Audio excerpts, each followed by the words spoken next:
चला तर ह्या व्हिडिओमध्ये आज आपण मार्गदर्शक तत्वासंबंधी काही महत्त्वाचे कलम ट्रिक्सनुसार कसं लक्षात ठेवायचं ते पाहणार आहोत। कारण हे खूपच महत्त्वाचे कलम आहेत मार्गदर्शक तत्वामधील, जे की आयोगाने खूप वेळेस विचारलेलं आहे।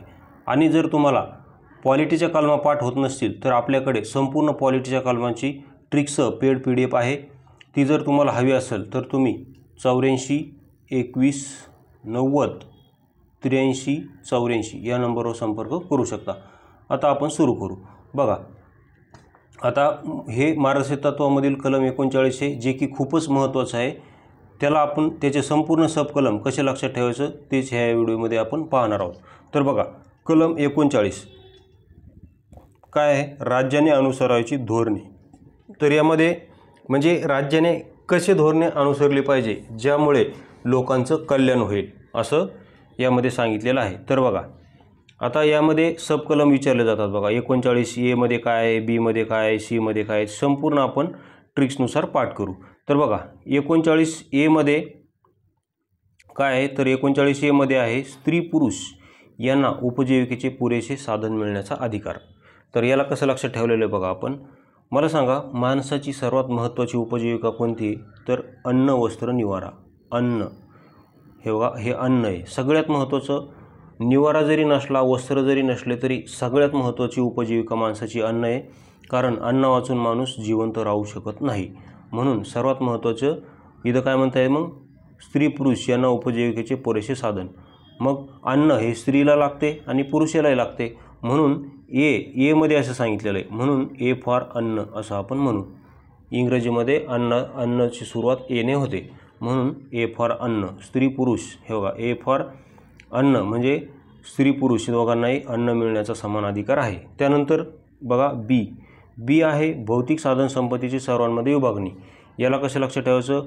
बीने हे भौतिक जो शब्द आहे याची सुरुवात जर इंग्रजीमध्ये असे भौतिक असं लिहिलं तर बीने सुरुवात होते, म्हणून बी फॉर भौतिक असं लक्षात ठेवा।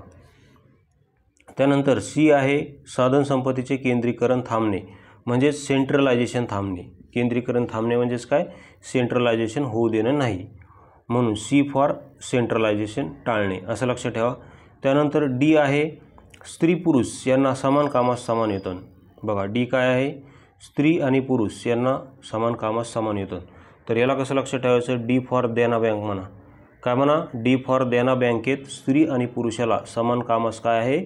समान वेतन आहे। कुठे? देना बँकेत। त्यानंतर ई आहे स्त्री पुरुष यांचं आरोग्य, बालकांचं कोवळे वय व कामगारांना न पेलणाऱ्या व्यवसायात ढकलू नये असं इथे सांगितलेलं आहे। तर मग आरोग्य शब्द महत्त्वाचा आहे इथं, म्हणून ई फॉर इंजेक्शन असं लक्षात ठेवा। बघा, आपलं जर आरोग्य बिघडलं तर आपण कुठे जातो? दवाखान्यात। मग दवाखान्यात गेल्यावर डॉक्टर काय करतात? आपल्याला इंजेक्शन देतात, म्हणून ई फॉर आरोग्य। तसंच स्त्री पुरुषांचं कामगार आजारी पडले की त्याला लगेच काय करायचं? डॉक्टरकडे घेऊन जाऊन इंजेक्शन द्यायचं असं लक्षात ठेवा। त्यानंतर एफ आहे बालकांचं शोषणापासून संरक्षण आणि त्यांचा मुक्त वातावरणात विकास। बघा, मुक्त वातावरणात विकास म्हणजे त्यांना फ्री ठेवायचं, फ्री वातावरणात ठेवायचं, म्हणून एफ फॉर फ्री असं तुम्ही लक्षात ठेवा। फ्री त्यांना ठेवायचं, इकडे तिकडे असं फिरू द्यायचं त्यांना। हे 42वी घटनादुरुस्ती 76ने ॲड केलेले आहे। तर बघा, अशा प्रकारे आपण कलम 39 परफेक्ट लक्षात ठेवलेलं आहे। अशाच संपूर्ण कलमांच्या ट्रिक्स आहेत आपल्याकडे। ती जर पेड PDF हवी असेल तर परत एकदा सांगतो, 84 21 90 83 84 या नंबरवर तुम्ही संपर्क करू शकता। त्यानंतर आता आपण अजून पुढे काही कलम पाहू। तर बघा, आता हे एवढे पाहिले 39 स्मॉल ए ते एपर्यंत पाहिले। आता आपण 39 वर आलेला प्रश्न पण तुम्ही इथं पाहू शकता। हा प्रश्न पाहून घ्या तुम्ही। त्यानंतर 39 कॅपिटल ए पाहू आपण। 39 कॅपिटल ए मध्ये काय आहे? तर 39 कॅपिटल ए मध्ये आहे समान न्याय व गरिबांना निशुल्क कायदेशीर सल्ला असं 39 कॅपिटल ए मध्ये दिलेलं आहे। तर याला कसं लक्षात ठेवायचं? बघा, मला सांगा, आपल्याला कायदेशीर सल्ला कोण देतो? तर ॲडव्होकेट लोक देतात। बघा, ॲडव्होकेट लोकांकडून आपण कायदेशीर सल्ला घेतो, म्हणून हे ए आहे ना, हे ए फॉर ॲडव्होकेट असं तुम्ही लक्षात ठेवा। ए फॉर ॲडव्होकेटकडून कायदेविषयक मोफत सल्ला, हे सुद्धा 42व्या घटनादुरुस्तीने ॲड केलेले आहे। त्यानंतर कलम 40 आहे ग्रामपंचायतीचे संघटन। बघा, कलम 40 काय आहे? ग्रामपंचायतीचे संघटन। तर याला ट्रिक्सनुसार कसं लक्षात ठेवायचं? 40 गाव ग्रामपंचायत म्हणायचं। काय म्हणायचं? चाळीसगाव ग्रामपंचायत. त्या ग्रामपंचायतीला नाव द्यायचं चाळीसगाव, असं लक्षात ठेवा.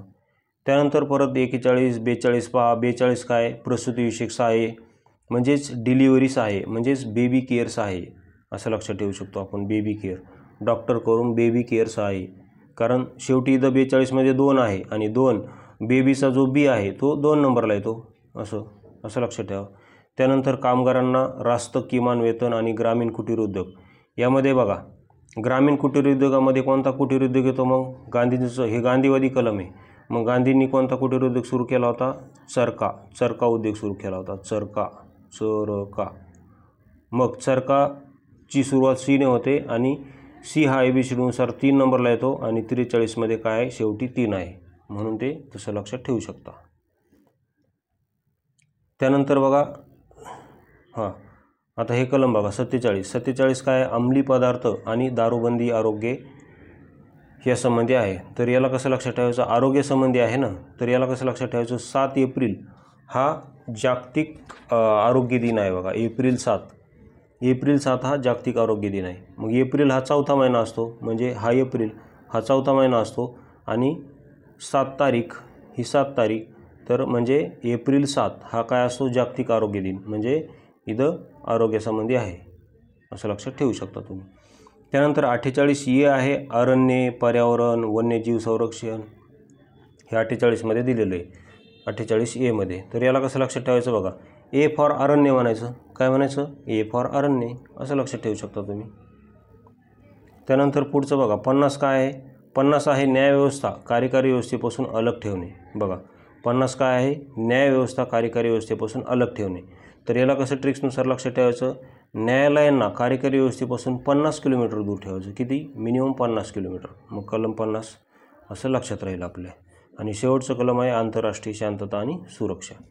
तर बघा, अशा प्रकारे आपण संपूर्ण पॉलिटीच्या कलमांची ट्रिक्स केलेली आहे. ती हवी असेल तर 84 21 90 83 84वर तुम्ही संपर्क करू शकता. व्हिडिओ पाहिल्याबद्दल धन्यवाद. तसेच MPSC बाबा ट्रिक्स या नावाने आपले टेलिग्राम चॅनलसुद्धा आहे, ते जॉईन केलं असेल तर जॉईन करा. व्हिडिओ पाहिल्याबद्दल धन्यवाद.